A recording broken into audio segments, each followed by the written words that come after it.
This is VOA News. Via remote, I'm Marissa Melton. U.S. President Joe Biden is feeling emboldened after Democrats defied predictions of big GOP gains during the midterm elections on Tuesday. AP Washington correspondent Sagar Meghani has details. At a news conference, the president noted the press and pundits forecast a giant red wave. It didn't happen. Instead, Democrats had a strong night, limiting Republican gains in the House and keeping a potential path toward holding the Senate majority. At the same time, the voters were also clear that they are still frustrated. I get it. But the president says while he's willing to compromise with Republicans amid the likelihood of divided government, I'm not going to change anything in any fundamental way. Sagar Meghani, Washington.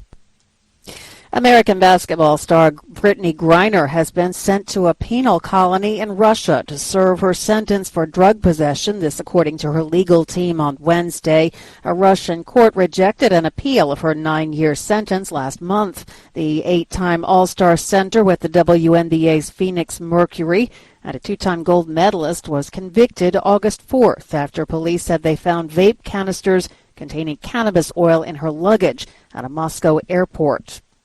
Iran's Army Ground Forces commander said Wednesday that so-called rioters would have no place in the Islamic Republic if the country's supreme leader, Ayatollah Ali Khamenei, ordered a tougher crackdown on nationwide protests. This is according to the semi-official Mehr news agency. Anti-government demonstrations erupted in September after the death in police custody of a Kurdish woman, Mahsa Amini, who had been detained by morality police for allegedly flouting the Islamic Republic's strict dress code imposed on women. This is VOA News.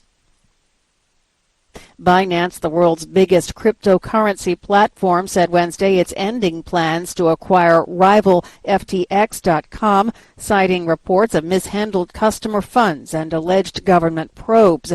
Binance made the announcement on Twitter a day after disclosing it signed a non-binding letter of intent to buy FTX. Russia's defense minister said Wednesday that Moscow's troops were retreating from the key southern Ukraine city of Kherson, although Ukrainian officials expressed skepticism that a full withdrawal was underway.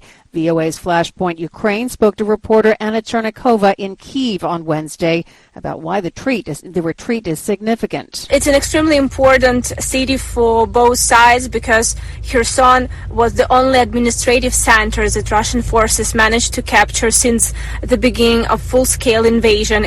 Defense Chief Sergei Shoigu made the announcement in a televised meeting with Russia's top military leader. The commander for Russia's forces in Ukraine told Shoigu the withdrawal decision was difficult but would, quote, preserve lives of servicemen.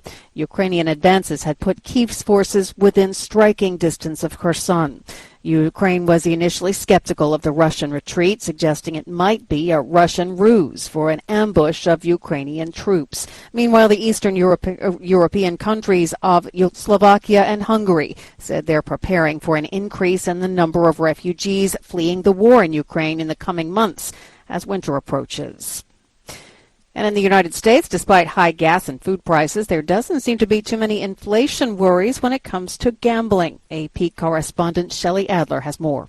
The American Gaming Association says the casino industry had its best quarter ever, winning over $15 billion from gamblers in the third quarter of this year. In fact, the trade organization for the casino industry says the gambling halls are on track to have their best year ever. David Schwartz is a gambling historian at the University of Nevada, Las Vegas. He says people are clearly still willing to lay their money down at casinos regardless of economic conditions, adding there may be more of an appetite for taking chances in uncertain times. I'm Shelley Adler.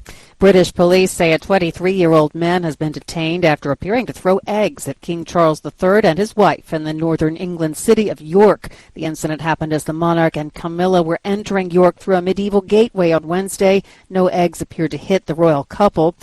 Several police officers could be seen grappling with a man at a crowd barrier. A news agency reported he shouted, "This country was built on the blood of slaves," as he was being detained. Via remote, I'm Marissa Melton, VOA News.